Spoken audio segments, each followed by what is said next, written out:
If you had all the money you ever needed, would you still work? Definitely not. Their loyalty spans are very, very short. I've been laid off multiple times, and I'd only been at the position 3 months. They just think my ideas are so absurd. It comes across to me as, how do we do less work? I think you guys are stubborn. Because we use technology for a lot of things that we're lazy. I'm not sure you value how hard you have to work. What's the worst thing about my generation? Can Gen Z and baby boomers get along in the workplace? To find out, we paired 6 strangers back to back for an unfiltered conversation about work culture.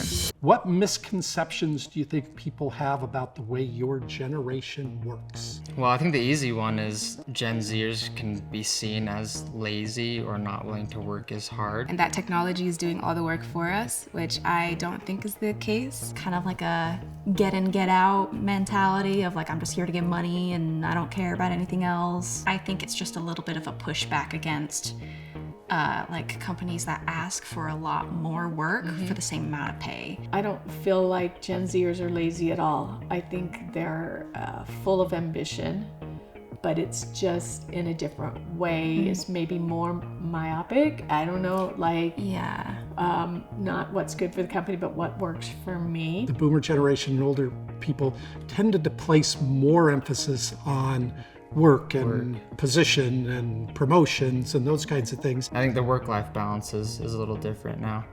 Yeah. And we were like, growing up, we were able to see that in our parents and grandparents and just how much they worked and how much stress that they were under. And I think a lot of us just don't want the pressure of that. We, as Gen Z, have a fear of being given way too much if we express too much curiosity and intelligence, I guess. And so I understand where like our fear is with that. I've seen that just as being female. Women feel like if they say no, that it's going to hurt their career. And so they say yes, yes, yes, yes, yes, yes, until they have way too much on their plate. It's very important to learn when to pull back. Probably nothing drives a boomer more crazy than when a younger person grabs the mouse or grabs their phone and says, let me do this for you. Someone said to me, no one would expect you to know Excel as well as you do because of your age and your gender.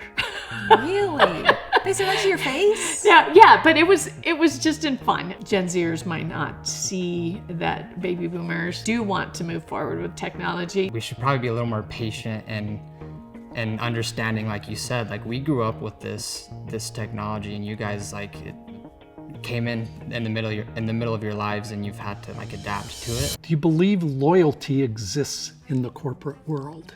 Maybe less so in this day and age. Nowadays, it very much feels like this corporate greed. I've never felt like I needed to be loyal to a company for any reason. Being loyal to a company can get you to places to an extent, like climbing up the corporate ladder or making connections or keeping the connections you've had for a really long time. I wouldn't sacrifice my own morals or my own wants and needs for a company's. Maybe employees are now just an expendable resource to some of these bigger corporations. I go back to my earlier careers, and you really felt safe all the time. And as time moved forward through the 90s and the dot-com bubble and all the other things that started to happen, it felt more and more like it was the corporations were less loyal, therefore we will be less loyal. I feel like Gen Z feels that so hard. I've been laid off multiple times, and I'd only been at the position 3 months. It's that Gen Z worry of being exploited or cut off with no notice that it's like,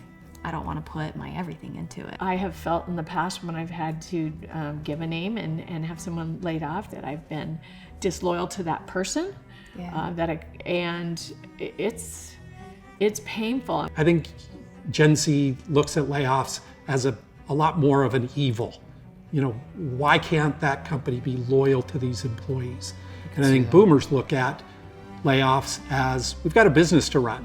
If we're not solvent, if we don't get our expenses under control, we're not going to be around to allow anybody to have any jobs. Job security is a hard and scary thing that a lot of people go through. Your job can now be taken over by AI. There is just no guarantee that your position is safe. I don't think people even have the opportunity to be loyal to a company if they even wanted to. Do you think your generation has it easier than mine? No.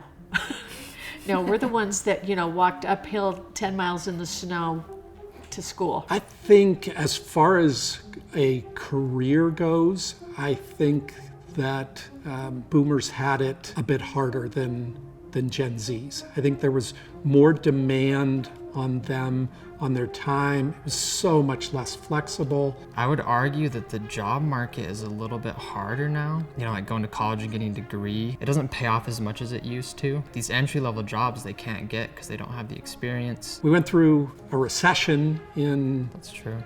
1980 and 1981, but then we had the Great Recession in 07 and 08, and we were going, uh-oh, everybody's shutting down, there's no jobs, what are we going to do?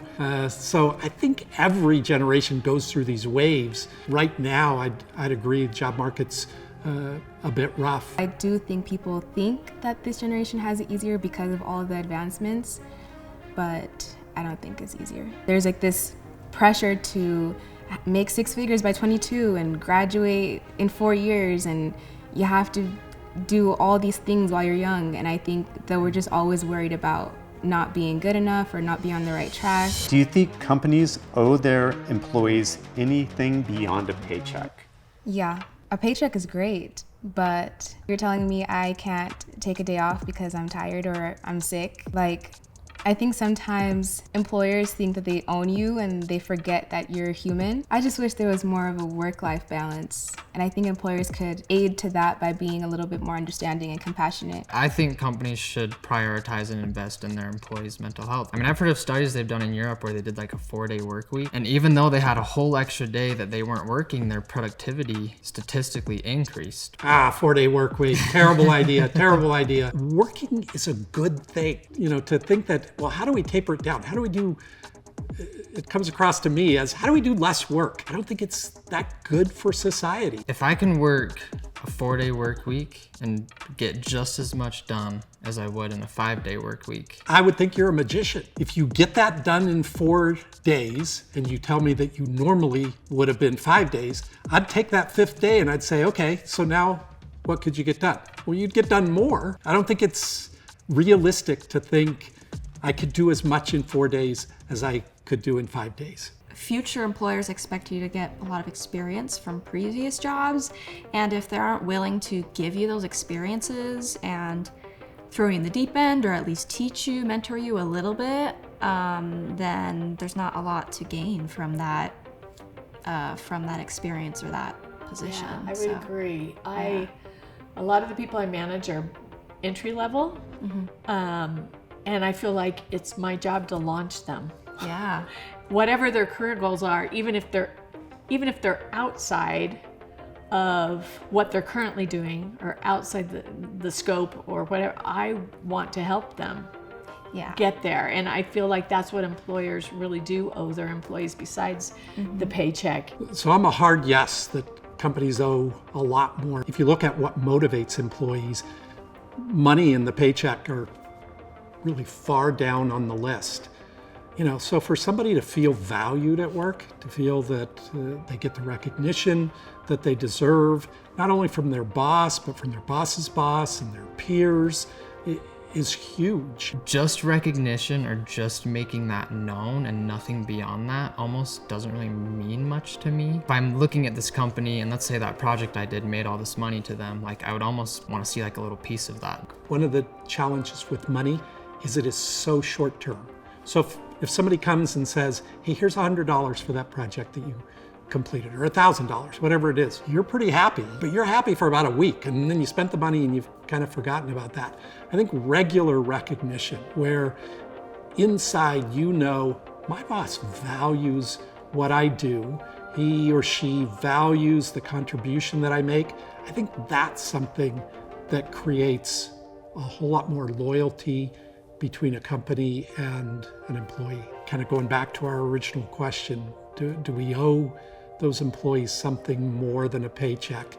I absolutely think we do, and I think they're going to come to expect it more, and I think companies and people that manage teams need to step up and and deliver those things. What motivates you more, money, passion, or stability? The thing that motivates me more than anything else is seeing the people around me thrive.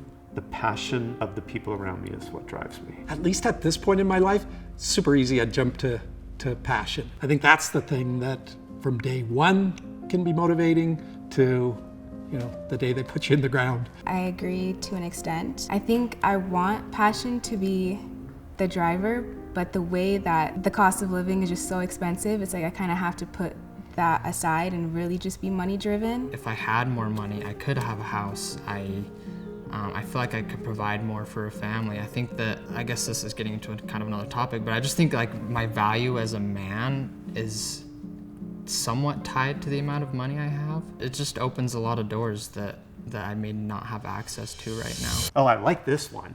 This is a fun question. You ready to rock? I'm scared. No, don't be scared. I got you. In the most unfiltered, uncensored way possible, what's the worst thing about my generation?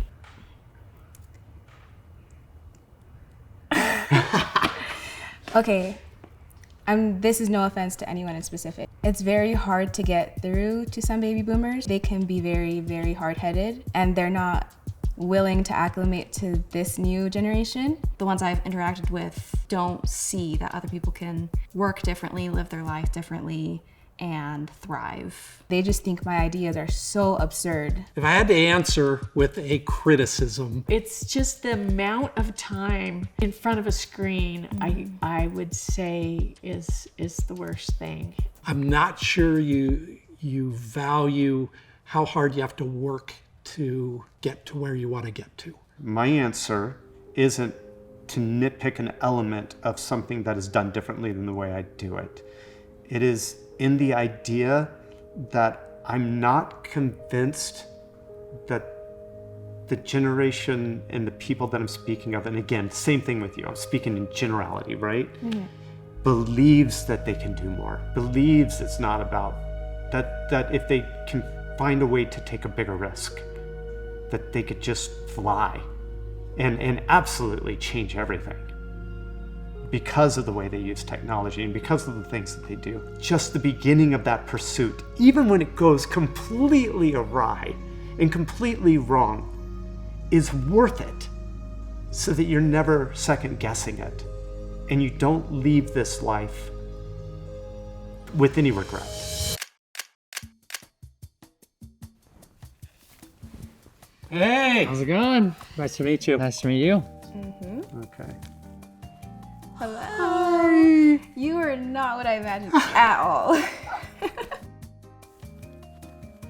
Hello! You're so pretty. I love your hair.